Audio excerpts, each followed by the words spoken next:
வந்து நீங்கள் பார்க்க வேண்டும். நான் தரக்கூடிய எந்திரங்கள் உங்களுக்கு பிரயோஜனமாக இருக்கும்.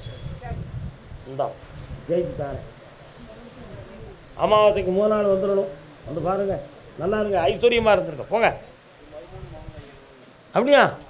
மருமகனும் சபாஸ் வாங்க வாங்கிக்காங்க.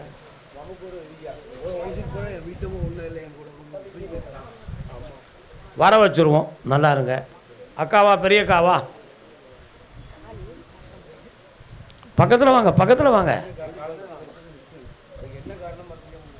சொல்லிடுவோம், கேட்டுருவோம். இப்போதைக்கு நான் கூப்பிட்டா தானே சொல்ல முடியும்.